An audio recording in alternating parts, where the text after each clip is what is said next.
Akbar, Allahu Akbar, Allahu Akbar, Allahu Akbar, Allahu Akbar, Allahu Akbar, Allahu Akbar, Allahu Akbar.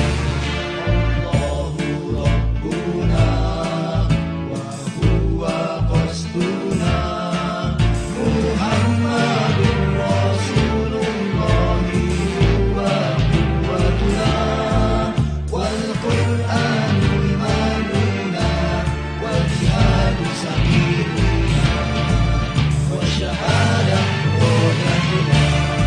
Allahu Akbar, Allahu Akbar, Allahu Akbar, Allahu Akbar, Allahu Akbar, Allahu Akbar, Allahu Akbar, Allahu Akbar. Hayya 'alal jihad, hayya 'alal jihad, nasrul Islam wal muslimin. Hayya 'alal jihad, hayya 'alal jihad, nasrul Islam wal muslimin. Aish kariman aw musyahidan, aish kariman aw musyahidan, aish kariman aw musyahidan, aish kariman aw musyahidan. Allahu Akbar, Allahu Akbar, Allahu Akbar, Allahu Akbar, Allahu Akbar, Allahu Akbar, Allahu Akbar, Allahu Akbar.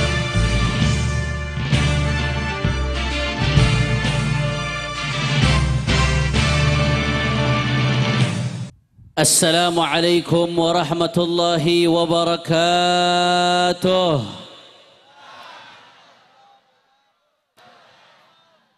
Alhamdulillah, alhamdulillahi rabbil alamin, wa bihi nasta'in ala umuri dunya waddin.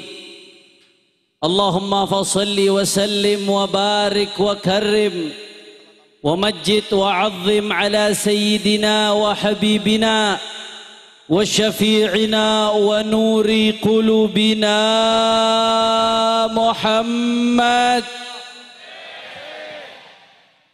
الفاتح لما أغلق والخاتم لما سبق ناصر الحق بالحق والهادي إلى الصراط المستقيم وعلى آله وصحبه حق قدره ومقداره العظيم يا فتاه يا عليم. أما بعد. Para alim ulama, para habaib, para asatid, para kiai, para sesepuh, para tuan guru, para lora, para tokoh masyarakat yang begitu banyak hadir di tempat ini,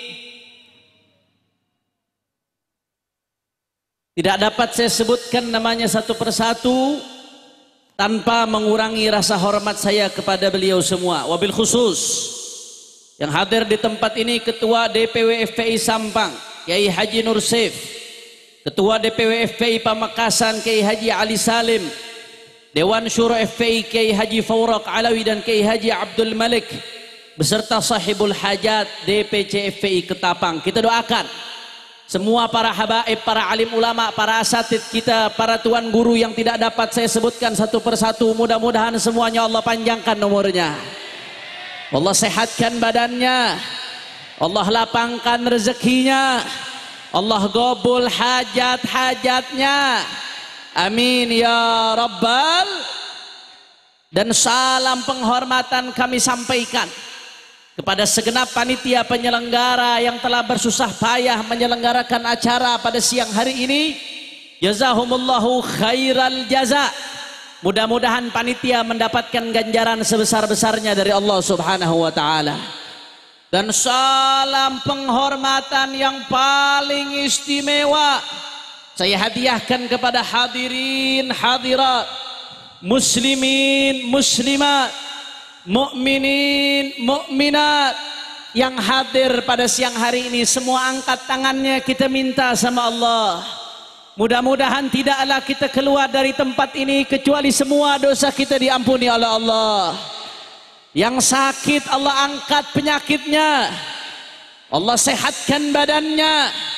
Semua yang hadir dilapangkan rezekinya, digabul hajat-hajatnya, amin ya rabbal ahibba'il kiram. Alhamdulillah, pada siang hari ini kita sama-sama berkumpul tidak lain dan tidak bukan dalam rangka tabligh akbar zikra maulidin Nabi Muhammad sallallahu alaihi wasallam. Saudara, sebentar lagi kita akan menyambut bulan Rabiul Awal, betul? Di bulan Rabiul Awal ada banyak kejadian besar. Yang populer yang kita tahu adalah Maulid baginda Rasulullah sallallahu alaihi wasallam. Tapi kalau kita mau buka sejarah, saudara, di bulan Rabiul Awal bukan hanya terjadi Maulid Nabi, tapi di antara kejadian besar yang terjadi di bulan Rabiul Awal menurut banyak ahli tarikh, ahli sejarah, salah satunya adalah hijrahnya baginda Nabi besar Muhammad sallallahu alaihi wasallam.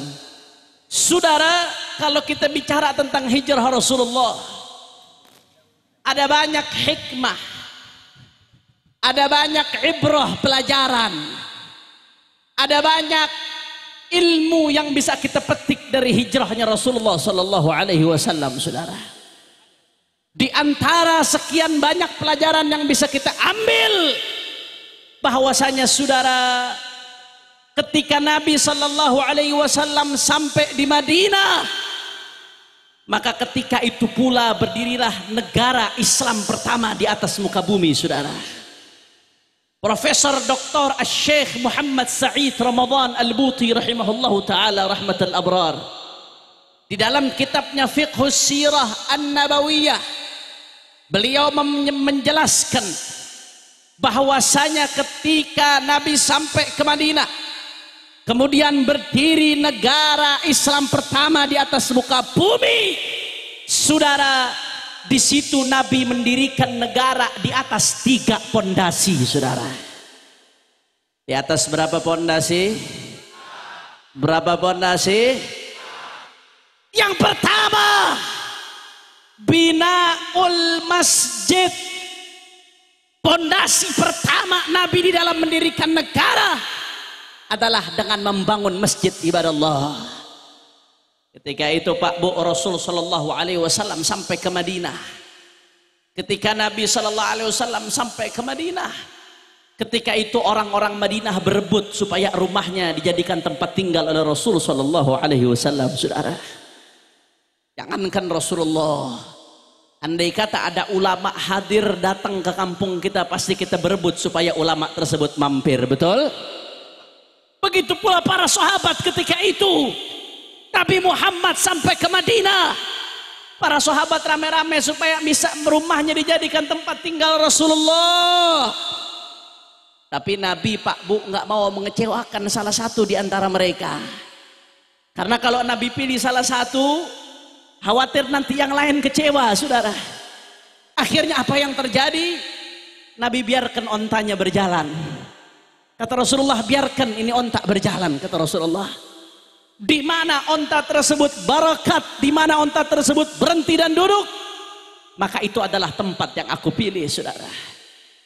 Akhirnya onta tersebut jalan, terus dia jalan di kota Madinah setelah disambut oleh penduduk Madinah, ibadah Allah, sampai pada satu bidang tanah mirip 2 anak yatim yang diasuh oleh sahabat As'ad ibn Zurarah radhiyallahu ta'ala anhu arda. Masya Allah, ketika onta tersebut turun, Nabi pilih tempat tersebut, hahuna, kata Rasulullah. Disinilah tempat yang dipilih oleh Nabi Muhammad. Anda tahu, saudara, ini 2 anak yatim. Itu tanah harta peninggalan dari orang tuanya. Begitu Nabi pilih tempat tersebut, Nabi SAW pengen beli, saudara. Nabi nggak mau nyusahin 2 anak yatim tersebut. Nabi pengen beli, tapi apa kata 2 anak yatim tersebut? Lah, bal nahabuhu laka ya Rasulullah. Gak perlu beli ya Rasulullah, tapi ini tanah kami hadiahkan untukmu ya Rasulullah. Allahumma salli ala Muhammad. Tapi di sisi lain Nabi tetap nggak mau, nggak, kata Rasulullah. Bal ishtarituhu minnak. Tapi aku beli dari kamu. Akhirnya Rasulullah tetap beli tanah tersebut. Dalam satu riwayat disebutkan dengan harga 10 dinar, ibadallah. Singkat cerita, ibadallah, ketika Nabi SAW beli itu tanah, nggak pakai nunggu lama. Ketika Nabi sampai di Madinah, beli tanah tersebut, nggak pakai nunggu lama, saudara. Langsung Nabi SAW yang memimpin untuk membangun masjid, ibadallah. Nabi nggak perintah dulu, tapi Nabi tunjukkan dulu dengan perbuatannya. Nabi angkat itu batu-batu dengan tangannya. Nabi susun itu batu dengan tangannya, saudara.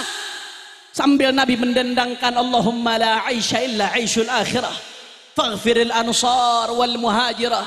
Ya Allah, kata Rasulullah. Sambil Rasulullah bangun itu masjid dengan tangan mulianya, saudara.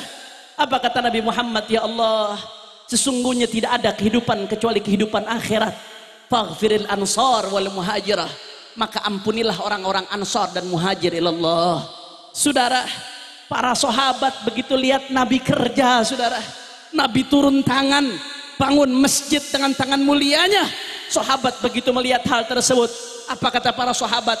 La in qa'adna wan nabiyyu ya'malu ladaka minnal amalul mudallalu.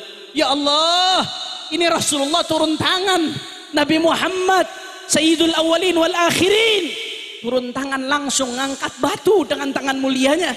Kata para sahabat, kalau Rasulullah turun tangan kerja, kami diam duduk saja, maka ini enggak benar. Ladaka minna amalul mudallalu, ini amal yang tidak benar. Nabi Muhammad kerja sedangkan aku diam.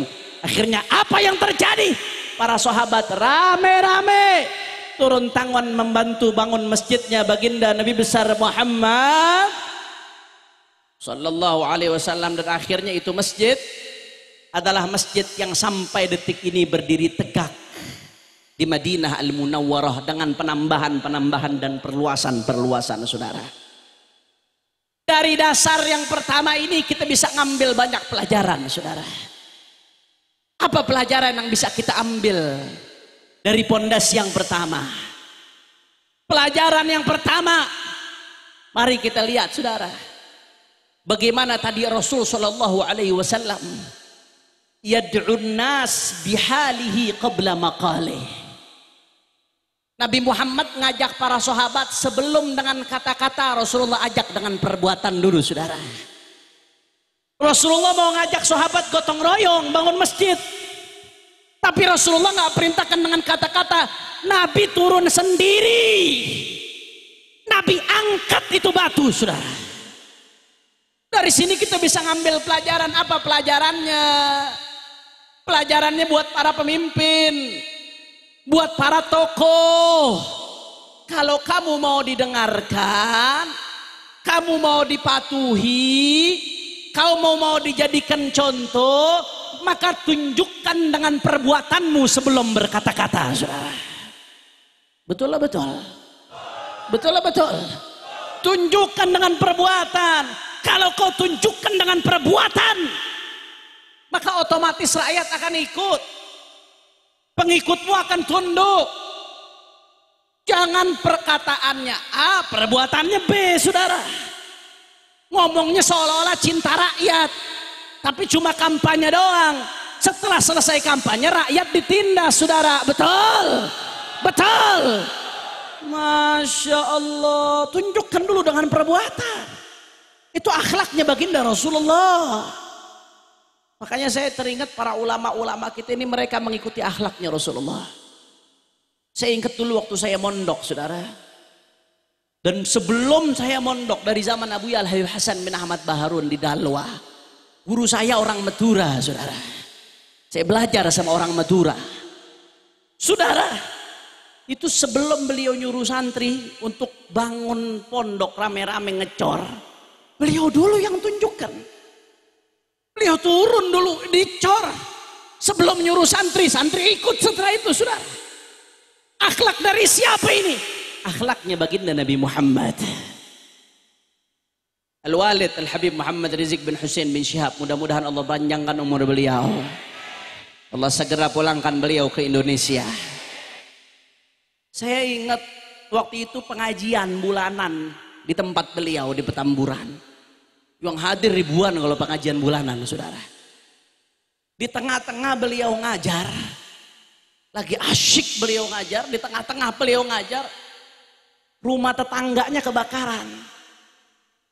Apa yang beliau lakukan, saudara? Beliau stop itu ngajar, tutup kitab. Beliau stop itu ngajar. Beliau suruh jamaah tunggu. Beliau keluar dengan jubahnya, dengan imamahnya, dengan sorbannya, turun tangan untuk padamkan api rumah tetangganya sampai itu baju hitam, saudara. Dari mana ini akhlak? Dari kakeknya baginda Nabi Muhammad. Itu akhlaknya Rasulullah, Pak, Bu. Makanya pesannya gampang. Kalau mau tokoh diikuti oleh pengikutnya, kalau mau pejabat dihormati oleh rakyatnya, tunjukkan dengan perbuatanmu sebelum dengan kata-kata, saudara. Betul? Betul? Ini sekarang lagi rame masalah vaksin untuk corona, saudara. Rakyat banyak yang nggak percaya, takut kalau disuntik vaksin, betul? Sekarang lagi tahap percobaan di Bandung. Sekian orang, sekian ratus ribu lebih kalau nggak salah, dijadikan sampel, dijadikan bahan percobaan. Rakyat banyak yang nggak percaya. Rakyat banyak yang khawatir, takut ini vaksin mengkhawatirkan, takut vaksin membahayakan. Gampang caranya, kalau mau rakyat percaya, maka coba itu vaksin presiden dulu yang dijadikan percobaan sebelum rakyat, saudara. Rakyat ikut langsung, saya jamin. Yang pertama mesti disuntikkan percobaan vaksin presiden dan anaknya, mantunya, cucunya, setelah itu menteri-menterinya, saudara. Betul lah, betul. Betul lah, betul. Habis itu gubernur-gubernur dilanjutkan, habis itu anggota DPR. Jadi kalau ada apa-apa jangan korbanin rakyat. Betul? Betul. Saya yakin kalau begitu percobaannya pasti rakyat akan ikut semuanya, saudara.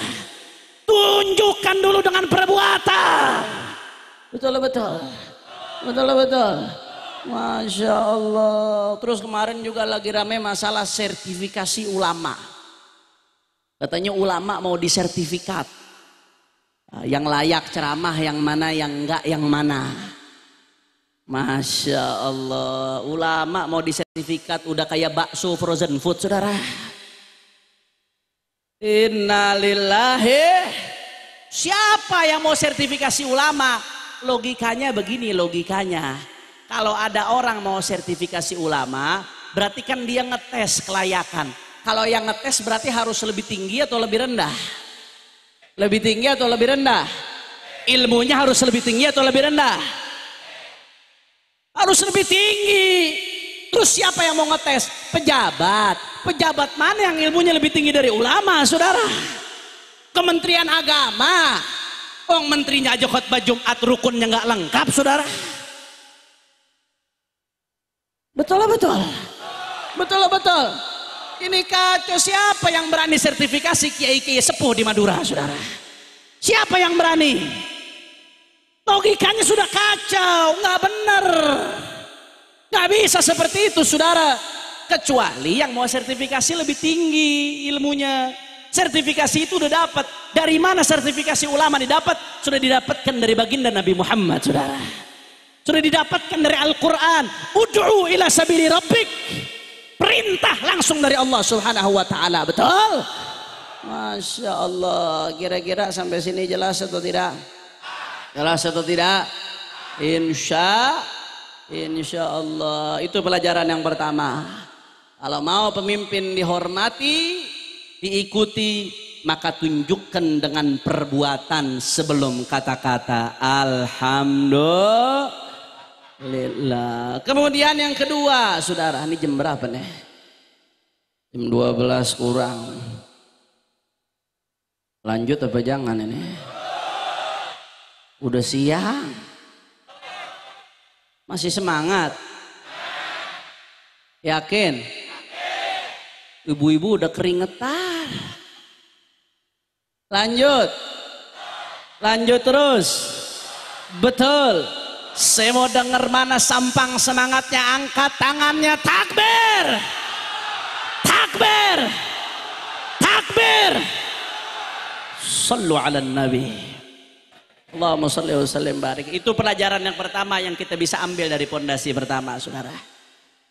Kemudian pelajaran kedua yang tidak kalah pentingnya. Kenapa Nabi Muhammad sallallahu alaihi wasallam begitu sampai ke Madinah, yang pertama Nabi lakukan adalah bangun masjid, saudara. Kenapa Nabi nggak bangun gedung parlemen dulu? Kenapa Nabi nggak bangun istana pimpinan negara dulu, padahal Rasulullah pimpinan negara pada saat itu, saudara? Kenapa Nabi nggak bangun pangkalan militer terlebih dahulu? Tapi yang pertama Nabi bangun adalah masjid, saudara. Kenapa? Seakan-akan di situ ada isyarah. As-salah qabla kulli syai'. As-salah. Bagaimanapun kamu, siapapun kamu, kalau mau bahagia kuncinya mau rezeki berkah kuncinya mau senang dunia akhirat kuncinya salat, saudara. Imaduddin, tiang agama. Salatmu kau abaikan, kau sembarangkan, agama hancur dalam dirimu. Agama tidak akan hancur, tapi agama yang ada dalam dirimu akan hancur, saudara. Khususnya salat berjamaah. Masya Allah, ini Pak Bu, salat berjamaah adalah anugerah dari Allah buat kita, saudara. Untuk ngejar ketertinggalan kita yang sudah terlalu jauh, Allah kasih itu salat berjamaah. Luar biasa. Andai kata ada duit, andai kata ada yang mau ngasih, yang satu ngasih 100.000, yang satu ngasih 2.700.000 atau 3 juta lah kita lempengin. Kira-kira orang waras milih 3 juta atau 100.000? Jangankan orang waras, orang gila bisa milih, saudara. Kalau udah bab fulus, orang gila jadi waras, saudara. Betul. Itu yang kasat mata giliran sholat. Ada yang 1 derajat, ada yang 27 derajat. Kenapa kita bisa milih 1 derajat, saudara? Bisa jamaah, kenapa nggak jamaah? Bahkan dalam satu hadis yang diriwayatkan, saudara, mamin man kharaja min baitihi mutatahhiran ila salatin maktubatin falahu mithlu ajril haj al muhrim. Barang siapa yang keluar dari rumahnya dalam keadaan mutatahhir, udah suci, keluarnya kemana? Ila salatin maktubatin, keluarnya ke solat berjamaah di masjid. Apa kata Nabi pahalanya? Nggak nanggung Pak. Falahum mithlu ajril haj al muhrim. Maka dia dapat pahala seperti pahala orang yang haji yang ihram, saudara. Sekarang haji susah. Jangankan musim corona, musim biasa saja sekarang mau dapat visa susah. Mau yang reguler yang biasa nunggu sampai 15 tahun. Tidak mudah, saudara. Tapi Nabi Muhammad udah sediakan opsinya. Kamu sholat 5 waktu, dapat pahala itu. Kalau kau belum bisa haji, kau dapat pahala itu. Jaga sholat 5 waktumu. Tapi sayang, kadang-kadang kita nggak sadar. Kita gampangkan, kita entengkan. Makanya Pak U, dulu para salafun soleh, kalau udah ketinggalan sholat 5 waktu, saudara, nyeselnya luar biasa, saudara. Para salafun soleh, Sayyidina Umar bin Khattab radhiyallahu taala anhu, sebagaimana dikutip dalam kitab Irsyadul Ibad oleh Al-Malibari. Sayyidina Umar bin Khattab pernah suatu saat, Sayyidina Umar ketika jadi khalifah Amirul Mukminin, beliau sedang sibuk di kebun, saudara. Cukup ada satu yang menangani, yang lain biar kembali fokus. Siap lanjut? Siap lanjut? Takbir! Sallu ala nabi. Allahumma salli wa sallim barik alaih. Saudara, Sayyidina Umar bin Khattab pernah suatu saat lagi sibuk di kebun, saudara. Saking sibuknya Sayyidina Umar, sampai-sampai beliau nggak sadar kalau sholat berjamaah di masjid sudah selesai. Bukan ketinggalan waktu sholat, bukan ketinggalan sholat berjamaah, sholat asar. Sayyidina Umar bin Khattab begitu tahu sholat berjamaah di masjid selesai, apa kata beliau, saudara? Innalillahi wa inna ilaihi raji'un. fatatni salatul asar fil jamaah ushidukum anna haiti sadaqatan lil muslimin. Innalillah, kata Sayyidina Umar, aku ketinggalan sholat asar berjamaah. Maka saksikanlah kalian semua, ini kebun menjadi sebab saya ketinggalan sholat asar berjamaah. Saksikanlah kalian semua, ini kebun saya nafkahkan, saya sedekahkan untuk umat Islam, kata ulama, sebagai tebusan sholat asar berjamaah yang ketinggalan, saudara. Cuma gara-gara ketinggalan satu sholat berjamaah sampai seperti itu responnya, saudara. Hatim al-Asam dalam Tanbihul Ghafilin, Hatim al-Asam pernah suatu saat Hatim al-Asam ketinggalan sholat berjamaah, didatengin sama Abu Ishaq al-Bukhari, didatengin untuk apa? Ta'ziyah. Wa'azik, saya berbela sungkawa kamu hari ini ketinggalan satu sholat berjamaah. Kata Hatim al-Asam, apa ini baru bener, saya ketinggalan berjamaah, ada yang datang takziah sama saya cuma satu, tapi andai anak saya yang meninggal, kata Hatim al-Asam, pasti ribuan orang akan datang bertakziah kepada saya, saudara. Apa kata beliau? Demi Allah, lain mata abnai jami'an ahwanu alayya min fawatis salah fil jamaah. Demi Allah, jangankan satu anakku, andai kata semua anakku meninggal, maka itu bagiku lebih ringan ketimbang ketinggalan sholat berjamaah, saudara. Kenapa beliau begitu? Karena beliau sadar dampak kerugiannya, beliau sadar dampak kerugiannya, saudara.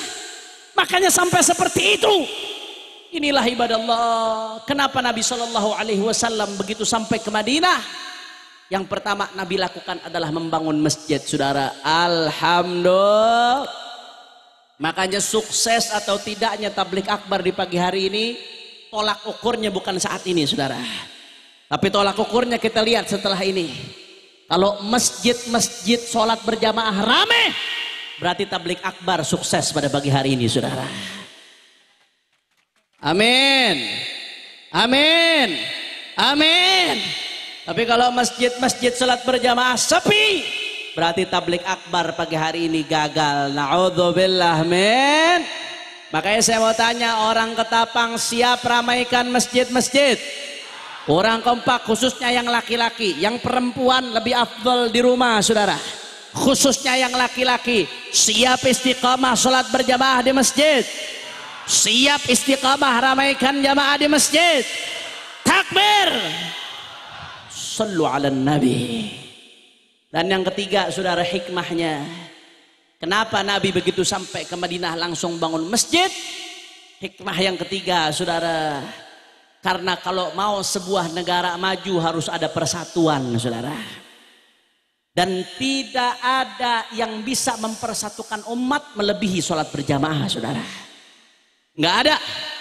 Sholat berjamaah sehari 5 waktu. Umat kumpul di rumah Allah. Dan ketika kumpul nggak ada batasan-batasan, saudara. Di masjid dibedakan atau tidak antara pejabat dengan rakyat? Di masjid dibedakan atau tidak antara orang kaya sama orang miskin? Di masjid dibedakan atau tidak antara aparat dengan rakyat? Nggak dibedakan, saudara. Ini yang bisa bikin umat bersatu. Semua elemen umat berbaur jadi satu, saudara. Akhirnya karena sering berbaur, tumbuh rasa empati, rasa kasih sayang di tengah mereka. Satu saja nggak hadir, kemana ini? Oh, jangan-jangan sakit ini. Kemana ini? Ada masalah apa kok dia nggak hadir? Biasanya dia hadir, biasanya dia rajin. Itu yang bikin negara jadi kuat. Itu yang bikin umat jadi kokoh, saudara. Makanya nggak heran. Dalam hadis Bukhari, saudara, Rasul Shallallahu Alaihi Wasallam pernah suatu saat, Pak Bu, Nabi Muhammad pernah mengatakan Rasulullah punya ham, Rasulullah punya keinginan. Apa kata Nabi keinginannya, saudara? Kata Rasulullah, aku pernah punya keinginan. Aku pengen supaya sholat didirikan dimulai, biar ada yang jadi imam, kemudian aku keluar dengan sekelompok orang, sekelompok anak muda itu bawa kayu bakar, kata Rasulullah. Aku pengen keliling kota Madinah, aku pengen lihat siapa yang nggak ikut berjamaah, aku ingin bakar rumahnya, kata Nabi, saudara. Ini dalam hadis sahih. Nabi pengen bakar rumahnya, saudara. Ini kalau zaman sekarang udah dituduh radikal, saudara. Betul betul. Walaupun Nabi belum pernah bakar, enggak, Nabi belum sampai bakar. Tapi Nabi utarakan keinginan itu. Nabi sampaikan keinginan itu, saudara. Kenapa? Di antara sekian banyak hikmahnya, di antara sekian banyak hikmah yang bisa kita petik, kita istinbat. Karena orang yang nggak mau kenal masjid, yang nggak mau bersatu, itu yang merusak persatuan. Itu yang bikin masyarakat jadi pecah. Itu yang bikin masyarakat jadi tidak solid. Itu eksklusif. Tidak mau peduli dengan saudaranya, saudara. Oleh karena itu saya ingatkan umat Islam. Jangan mimpi umat Islam bisa menang, saudara. Jangan mimpi umat Islam bisa bangkit. Jangan mimpi umat Islam bisa hebat selama masjid-masjidnya sepi, saudara. Selama masjid-masjidnya kosong, khususnya sholat subuh berjamaah, saudara. Jangan mimpi umat Islam bisa tampil, bisa unggul ekonominya, segala sektornya, selama masjid-masjidnya masih kosong, masih sepi, saudara. Tapi manakala masjid-masjid umat Islam sudah ramai, sudah kompak, masjid betul-betul dihidupkan menjadi pusat peradaban umat, maka saudara saksikanlah, saat itu tidak akan ada yang bisa menghadapi kemenangan dan kebangkitan umat Islam, saudara. Allahu Akbar, Allahu Akbar, Allahu Akbar. Maka sekali lagi saya tanya umat Islam, siap untuk hidupkan sholat berjamaah? Sekali lagi kurang kompak, siap untuk ramaikan masjid-masjid? Siap untuk hidupkan masjid-masjid? Takbir, sallu ala nabi. Itu yang pertama, saudara. Kira-kira jelas atau tidak?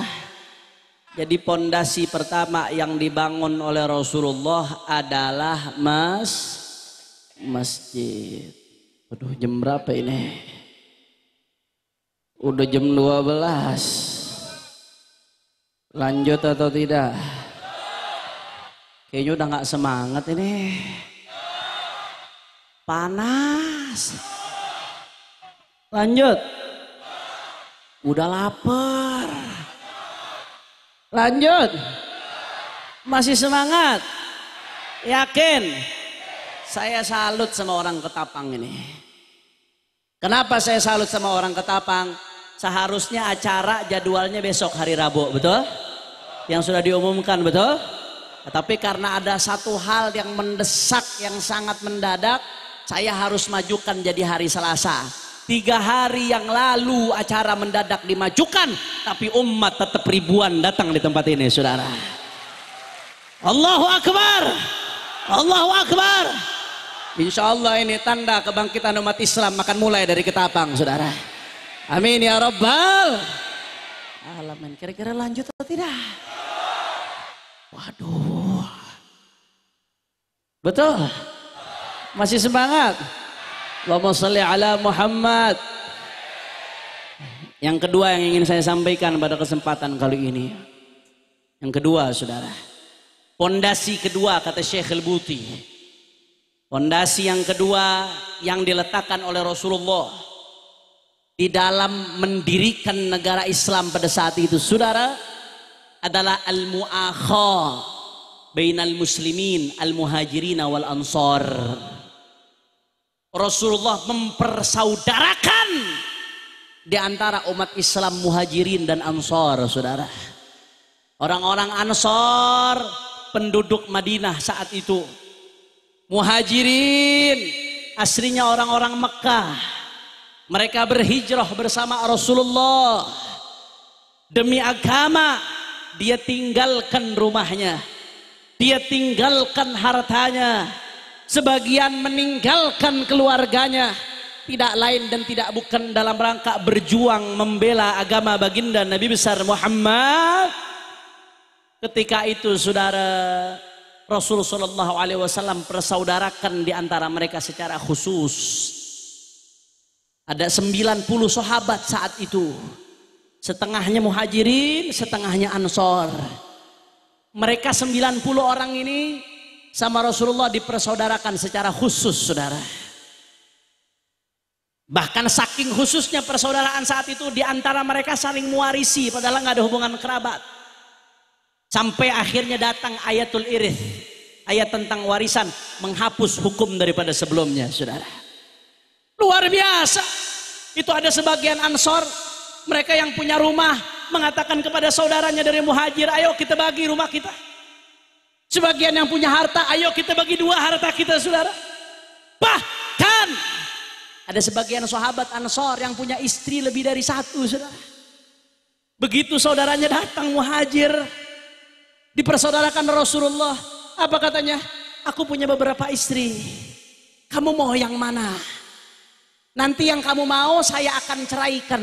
Setelah cerai, setelah iddah selesai, maka kamu akan nikah dengan dia, saudara. Sampai seperti itunya perjuangan para sahabat baginda Nabi besar Muhammad. Masya Allah. Setelah masa persaudaraan khusus ini selesai, maka umat Islam kembali kepada mu'akhah ammah, persaudaraan di antara umat Islam secara umum, saudara. Bahwasanya kita sesama muslim, saya dan anda mungkin beda suku, saudara. Saya dan anda, saya nggak paham bahasa Madura. Ada perbedaan bahasa di antara kita, saudara. Akan tetapi ada yang menyatukan kita. Semenjak saya lahir, semenjak anda lahir, kita sudah jadi saudara. Kenapa? Karena kita umatnya Rasulullah, saudara. Allahumma salli ala Muhammad.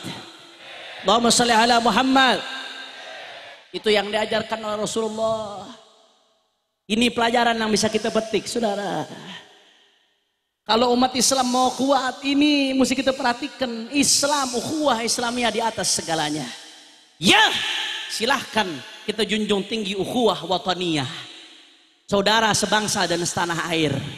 Mereka yang non muslim, meskipun mereka beda agama dengan kita, selama mereka tidak ganggu kita, maka haram kita ganggu mereka, saudara. Betul? Karena kita saudara sebangsa dan setanah air.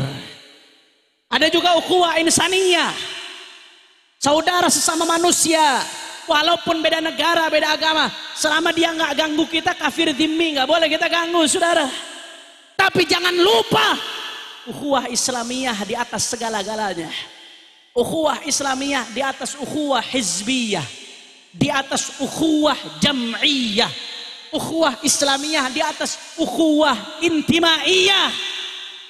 Ukhuwah Islamiyah di atas segala-galanya, saudara. Di atas ormas, di atas partai, di atas apapun ada Islam, saudara. Betul? Tanamkan dalam hati kita, jangan sampai ada fanatik buta, saudara. Silahkan berormas selama ormasnya Ahlus Sunnah wal Jamaah. Betul? Silahkan yang di NU dengan NU-nya, yang di FPI dengan FPI-nya. Selama istiqamah di atas Ahlus Sunnah wal Jamaah, maka masing-masing saling berjuang di bidangnya, saudara. Itu mesti kita junjung tinggi. Tapi jangan lupa, jangan sampai ormas di atas Islam, saudara. Jangan sampai kepentingan Islam kita taruh di atas di bawah kepentingan organisasi. Kita berorganisasi untuk apa? Untuk cari ridha Allah, untuk perjuangkan Islam. Hadratus Syekh Kiai Haji Hashim Asy'ari, yang mana beliau merupakan murid daripada Kiai Haji Khalil Bangkalan, saudara. Mudah-mudahan kita dapat keberkahan beliau. Kalau anda buka di dalam Irsyadus Sari itu, bagaimana pidatonya Kiai Hashim Asy'ari, Masya Allah, luar biasa. Kepedulian beliau terhadap Islam, kepedulian beliau terhadap umat, kepedulian beliau terhadap Ahlus Sunnah wal Jamaah. Yang beliau pikirkan, saudara, bagaimana Islam bisa izzah, saudara. Bahkan dalam salah satu pidatonya Kiai Hashim Asy'ari mengatakan, ada pidato yang tertulis, saya punya, saudara. Beliau mengatakan tujuan utama kita yang paling tinggi adalah bagaimana caranya menerapkan syariat Islam di bumi Indonesia ini, saudara. Itu yang digariskan Kiai Hashim Asy'ari. Artinya apa? Beliau mau ngajarkan kita berorganisasi ini bukan untuk Islam berkhidmah kepada organisasi, bukan, tapi organisasi berkhidmah kepada Islam. Hadratus Syekh Kiai Maimun Zubair mengatakan apa? Kamu nanti di akhirat dikubur, kamu nggak ditanya ma jam'iyatukah, kamu nggak ditanya ma hizbuka, yang ditanya madinuka wa man ikhwanuka. Berorganisasi bagus, tapi jangan lupa Islam di atas segala-galanya, saudara. Organisasi adalah kendaraan kita buat khidmah kepada Islam dan khidmah kepada NKRI, saudara. Betul? Makanya Sayyidul Walid Al-Habib Muhammad Rizik bin Husain bin Syihab mengatakan apa? Alhamdulillah saat ini FPI masih istiqomah. Mudah-mudahan Allah berikan keistiqomahan, saudara. Tapi beliau pesan, andai kata sewaktu-waktu na'udzubillah min dzalik, na'udzubillah, sewaktu-waktu ada pemimpin FPI yang mabok, saudara, yang melenceng-melenceng gak istiqomah, maka tegur. Itu ibarat bis, turunkan supirnya, kata Habib Rizik, saudara. Andai kata ada pimpinan FPI yang mabok, yang melenceng-melenceng, turunkan itu supirnya, saudara. Andai kata supirnya nggak mau turun, turunkan, hilangkan kendaraannya, keluar dari FPI, saudara. Itu pesan Habib Rizik Syihab. Jangan jadikan fanatik daripada keorganisasian mengalahkan fanatik kita ke Islam. Islam di atas segala-galanya. Islam di atas suku, Islam di atas organisasi, Islam di atas partai, Islam di atas segala-galanya. Itulah yang diajarkan oleh baginda Nabi besar Muhammad. Kira-kira jelas atau tidak? Jelas atau tidak? Makanya saya mau tanya, umat Islam siap bersatu? Kurang keras, umat Islam siap bersatu? Kalau saya katakan umat Islam, semua jawabnya bersatu. Kok bisa? Bisa? Umat Islam, umat Islam, ormas Islam, ulama, pesantren, kiai, aswaja, partai Islam, umat Islam, takbir, sallu ala nabi, Allahumma salli wa sallim barik alaihi. Kira-kira jelas atau tidak? Jadi pondasi yang kedua yang diletakkan oleh Rasulullah adalah persaudaraan di antara umat Islam. Alhamdulillah. Kemudian yang ketiga, yang terakhir, saudara. Pondasi ketiga yang diletakkan oleh Rasulullah di dalam mendirikan negara Islam yang begitu kokoh, yang begitu hebat, yang tidak pernah ada sebelumnya di atas muka bumi.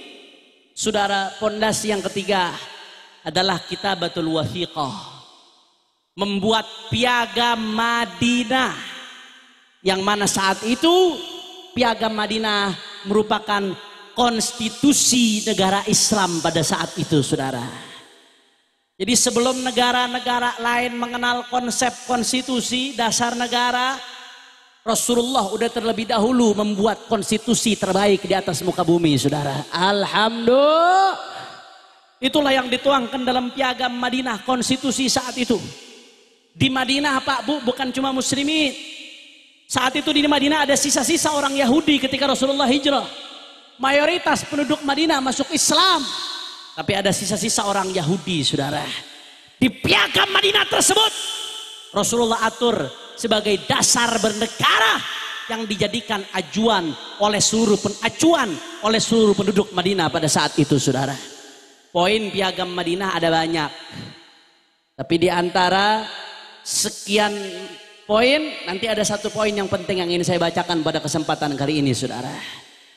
Hikmah yang kita bisa petik dari piagam Madinah, saya nggak bisa sebutkan satu persatu, terlalu banyak dan terlalu panjang kalau saya sebutkan.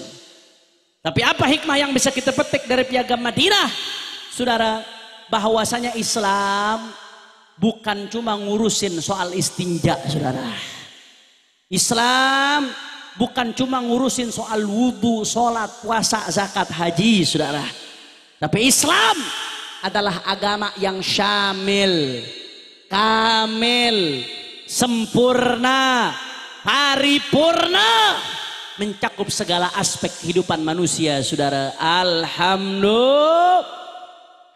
Alhamdulillah. Makanya keliru kalau ada orang yang mengatakan, oh kalian Islam jangan bawa-bawa politik, jangan bawa-bawa Islam dalam politik, saudara. Hati-hati. Saya setuju, tidak boleh memperbudak Islam untuk urusan politik. Menggunakan Islam sebagai alat untuk memuaskan syahwat politik itu haram politisasi Islam, saudara. Akan tetapi mengarahkan politik untuk kepentingan Islam wajib diperjuangkan oleh politikus Islam, saudara. Betul? Kenapa demikian? Karena kalau umat Islamnya diem, bungkam, umat Islamnya nggak peduli politik, akhirnya yang masuk ke parlemen orang-orang yang nggak peduli Islam, bahkan yang anti-Islam, yang jadi menteri anti-Islam, tahu-tahu yang jadi presiden anti-Islam, maka yang akan dirugikan umat Islam, saudara. Mereka yang akan bikin peraturan umat Islam yang harus patuh, taat dan tunduk, saudara. Betul? Kira-kira kalau seperti itu bahaya atau tidak? Bahaya atau tidak? Hati-hati, saudara, hati-hati yang ingin memisahkan Islam dengan negara, yang ingin memisahkan Islam dengan politik, hati-hati, saudara, karena politik akan semakin parah kalau tidak dikontrol dengan Islam, saudara. Itu pelajaran yang pertama. Pelajaran yang kedua yang ingin kita bahas dari Piagam Madinah. Apa pelajaran yang kedua? Bahwasanya salah satu poin dalam Piagam Madinah, Rasulullah mengatakan kullu makana baina ahli hadhihi as-sahifah min hadatsin washtijar yukhafu fasaduhu fa inna maraddahu ila Allah azza wa jal wa ila Muhammadin Rasulillah sallallahu alaihi wasallam. Maksudnya apa, Beb? Saya terjemahkan secara global saja. Setiap pertentangan di antara penduduk kota ini, kata Nabi Muhammad, yang dikhawatirkan bisa menimbulkan kerusakan, maka setiap pertentangan yang ada maka dikembalikan kepada hukum Allah dan Rasulnya, saudara. Apa yang bisa kita petik dari ini? Ada pelajaran luar biasa, Pak Bu. Pelajarannya apa? Kita umat Islam mesti ngerti bahwasanya Islam tidak melarang. Silahkan kalian bikin aturan, silahkan kalian bikin kesepakatan di antara kalian, silahkan. Ada peraturan presiden, ada undang-undang, silahkan. Islam tidak larang. Yang penting syaratnya satu, saudara. Jangan coba-coba aturan buatan manusia bertentangan dengan aturan Allah dan Rasulnya, saudara. Betul? Betul? Manakala aturan manusia mengandung kemaslahatan dan tidak bertentangan dengan aturan Allah dan Rasulnya, maka silahkan, saudara. Bahkan itu ketika merupakan peraturan ulil amri, kita wajib untuk patuh, untuk taat, saudara. Itu yang diajarkan Ahlus Sunnah wal Jamaah. Tapi sebaliknya, kalau ada aturan manusia bertentangan dengan aturan Allah, Allah larang minuman keras, dia bolehkan minuman keras. Allah larang judi, dia bolehkan judi. Allah larang zina, dia buka pelacuran, saudara. Kalau ada yang seperti itu, maka kita wajib untuk melawan, wajib untuk menentang dan tunduk patuh kepada aturan Allah dan Rasulnya, saudara. Alhamdulillah, alhamdulillah. Makanya hati-hati, hati-hati umat Islam. Kita ini mesti bersyukur tinggal di Indonesia. Kenapa saya katakan kita mesti bersyukur? Para pendiri bangsa kita orang-orang cerdas, saudara. Para pendiri bangsa kita khususnya para ulama, para kiai, orang-orang jenius. Salah satu hasil kejeniusan mereka adalah dirumuskannya Pancasila, saudara. Pancasila adalah hasil ijtihad para pendiri bangsa, di antaranya para ulama. Luar biasa. Sila pertama ketuhanan yang Maha Esa, itu sila kunci, saudara. Itu dasar negara. Artinya apa? Semua peraturan di Indonesia, di negeri ini, apapun peraturannya tidak boleh bertentangan dengan nilai ketuhanan yang Maha Esa, saudara. Betul? Betul? Masya Allah. Makanya kita bersyukur, jaga Pancasila ini. Jangan sampai Pancasila dirongrong oleh neo-komunis, saudara. Jangan sampai Pancasila dirongrong oleh neo-neoliberal, saudara. Hati-hati, karena kemarin ada undang-undang yang berusaha untuk ngebok-ngebok Pancasila, yang namanya RUU HIP, saudara. Dan alhamdulillah, berkat perjuangan umat, saudara, semua ormas nolak. Berkat kekompakan perjuangan umat, Akhirnya RUU HIP tersebut dibatalkan. Alhamdulillah, jaga ini warisan daripada para pendiri bangsa kita Pancasila. Makanya setiap aturan yang bertentangan dengan nilai ketuhanan Maha Esa, wajib kita umat Islam untuk berjuang melawannya, saudara. Wajib ulama untuk bersuara, protes. Ada jalur konstitusional, ada demonstrasi, ada Mahkamah Konstitusi, ada PT UN, ada jalur konstitusional. Protes dong, jangan diem dong, jangan bungkem dong. Kalau ulamanya diem, maka umatnya akan rusak, saudara. Betul. Makanya ibadah Allah ini apalagi sekarang lagi rame.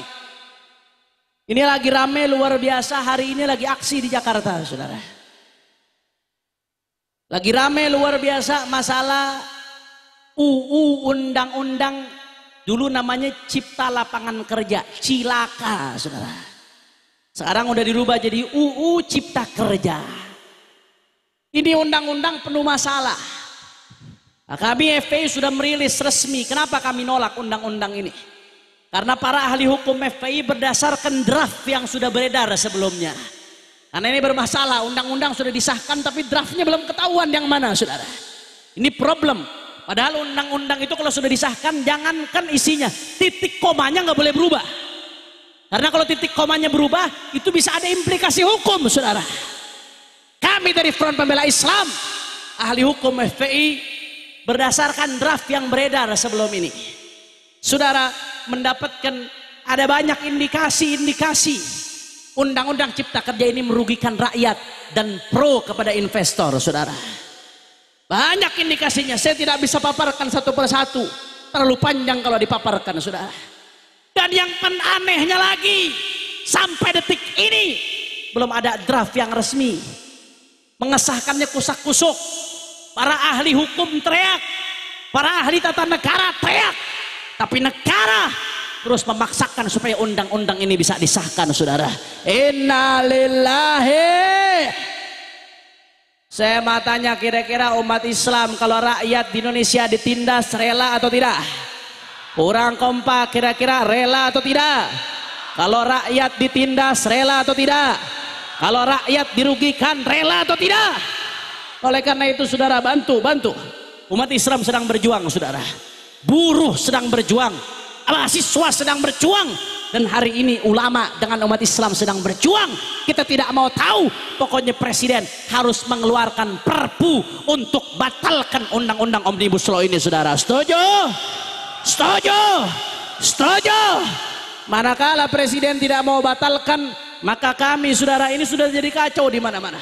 Umat protes, sebelumnya RUU HIP, udah macam-macam, saudara, macam-macam. Makanya manakala ini tidak dikeluarkan perpu, presiden tidak mau membatalkan, maka sesuai dengan amanat TAP MPR tahun 2000, saudara, manakala presiden tidak dipercaya lagi oleh rakyat, maka kami minta dengan hormat supaya presiden lebih baik mundur dari jabatannya, saudara. Setuju? Habib makar dong. Habib makar dong. Habib kok seperti itu sih ngomongnya, saudara? Kami Ahlus Sunnah wal Jamaah, kami nggak kenal makar.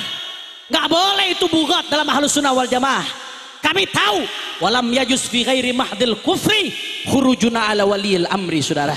Selama tidak kafir kufrun bawah, nggak boleh kami dalam Ahlus Sunnah wal Jamaah berontak terhadap pemerintah yang sah. Itu ajaran Ahlus Sunnah.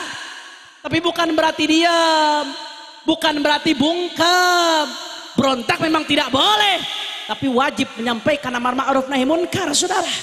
Afdalul jihad, kata Nabi, jihad yang paling afdal kalimatu haqqin inda sultanin jair, menyampaikan kalimat yang hak di hadapan penguasa yang zalim, saudara. Dan termasuk hak konstitusi kami untuk minta presiden mundur secara terhormat, saudara.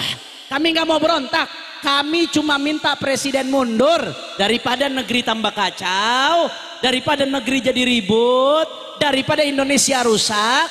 Maka lebih baik, kurang kompak, lebih baik, kurang kencang, lebih baik, siap jaga NKRI, siap jaga Indonesia, siap setia kepada Pancasila, takbir. Makanya umat Islam jangan pernah berhenti berjuang, saudara. Jaga terus Indonesia, jaga terus NKRI. Umat Islam jangan pernah berhenti berjuang, saudara. Apapun yang terjadi, karena umat Islam adalah benteng terakhir daripada NKRI, saudara. Umat Islam adalah satu-satunya benteng yang bisa menjaga NKRI dari penjajahan asing dan asing. Oleh karena itu kami serukan kepada seluruh umat Indonesia, mari sama-sama kita bangkit, saudara. Apapun yang terjadi jangan pernah mundur, jaga Indonesia, saudara. Kaki jadi kepala, kepala jadi kaki, mati bersifat darah, jangan pernah mundur untuk jaga Indonesia, saudara. Allahu Akbar, Allahu Akbar, Allahu Akbar. Umat Islam Madura siap jaga Indonesia, siap jaga NKRI, siap jaga Pancasila, siap perjuangkan Islam. Nanti ditangkap, masa bodoh, nanti dipenjara, nanti diteror, nanti dibuang. Ah, carok. Astagfirullah. Siap jaga NKRI? Yakin? Betul. Saya minta Madura semua angkat tangannya. Allahu Akbar, Allahu Akbar, Allahu Akbar. Sallu ala Nabi. Dan terakhir, saudara, mari sama-sama kita baca sholawat Badar dengan niat. Mudah-mudahan aksi umat Islam di Indonesia saat ini, di Jakarta khususnya, diberikan kemenangan oleh Allah Subhanahu wa Ta'ala. Amin ya Rabbal. Dan kita baca dengan sholawat Badar. Mudah-mudahan berkat sholawat Badar, mudah-mudahan Imam Besar Al-Habib Muhammad Rizik Syihab bisa pulang ke Indonesia dalam keadaan dimenangkan oleh Allah. Amin ya Rabbal. Saya kasih kabar gembira buat orang Madura, buat Reng Madura. Saya kasih kabar gembira, Habib Rizik cinta luar biasa sama orang Madura, saudara. Bahkan di Madura sampai saat ini kebanyakan orang yang khidmah beliau di Mekah sampai saat ini kebanyakan orang yang khidmah di sekitar beliau adalah orang-orang Madura yang setia di sekitar beliau, saudara. Allahu Akbar. Hidup Madura, hidup Madura, hidup Madura. Oleh karena itu sama-sama kita baca sholawat Badar. Sama-sama kita baca sholawat Badar dengan niat mudah-mudahan NKRI dijaga oleh Allah, Indonesia dijaga oleh Allah, para pengkhianat-pengkhianat bangsa mudah-mudahan dihancurkan oleh Allah Subhanahu wa Ta'ala. Amin ya Rabbal. Ayo sama-sama hadro ikut, tapi backing vokal jangan ikut, biar jamaah jadi backing vokalnya. Ayo semua sama-sama keluarkan suaranya. Salatullah salam.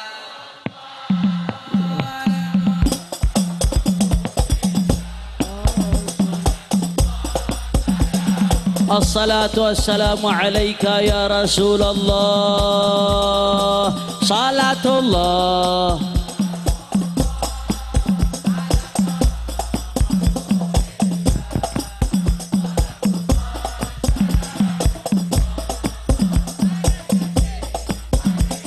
Angkat tangan semua. Tawassalna bi bismillah wa bil hadi. Tawassalna bi bismillah wa bil hadi Rasulillah wa kulli mujahidin lillah bi ahlil sallallahu alaihi salatullah. Assalatu wassalamu alaika ya Rasulullah.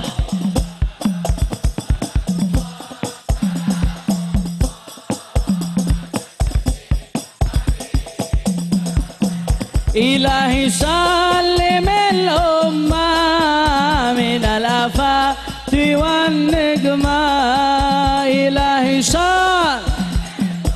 صلى الله عليه ومن هم ومن غمة بأهل البدر يا الله. صلاة الله.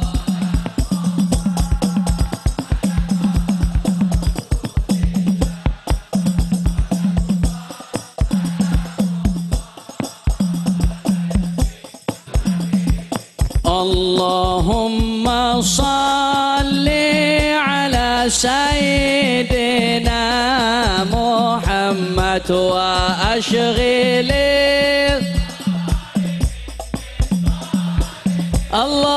الله اللهم صل محمد وأشغل الله وأخرجنا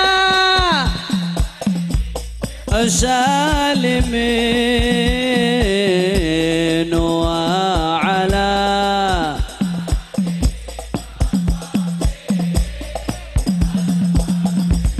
صلى الله ربنا على نور المبين أحمد سيد المرسلين صلى الله ربنا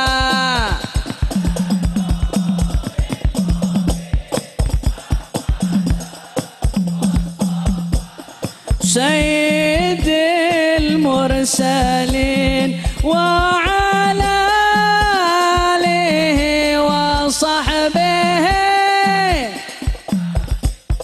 وعلى آله وصحبه لا إله إلا الله لا إله إلا الله لا إله إلا الله لا إله إلا الله semua illallah la ilaha illallah la ilaha illallah prajurit pembela Rasulullah bangkitlah bangkitlah untuk negara satukan hati musuh di depan mata lawan dia sampai berdarah untuk agama dan negara tercinta kematian semua maju ayo maju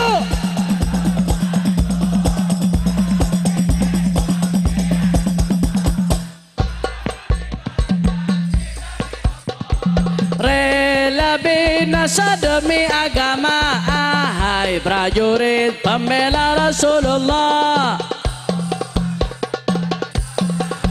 walau harus merangkap dengan mata takkan mundur kurang kompak takkan mundur walau satu langkah semua Madura angkat tangannya Allahu Akbar Allahu Akbar Allahu Akbar umat Islam Madura siap bersatu siap rapatkan barisan siap bela Allah siap bela Nabi siap jaga NKRI Allahu Akbar sallu ala Nabi Allahumma salli wa sallim wa barik alaihi wa ala alihi terakhir sama-sama kita baca Fatihah dengan niat mudah-mudahan yang punya hajat Allah qabul hajatnya yang sakit Allah angkat penyakitnya Allah sehatkan badannya dan mudah-mudahan wabah ini segera diangkat oleh Allah Subhanahu wa taala.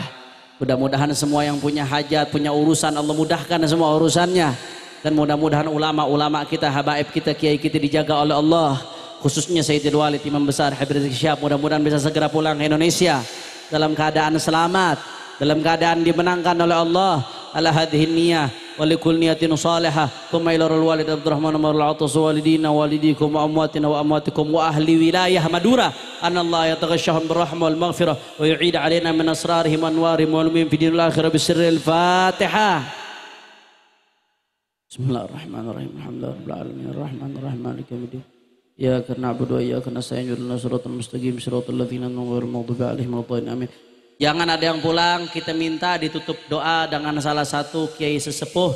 Kita minta Kiai Fauraq untuk menutup dengan doa. Fadhal Kiai.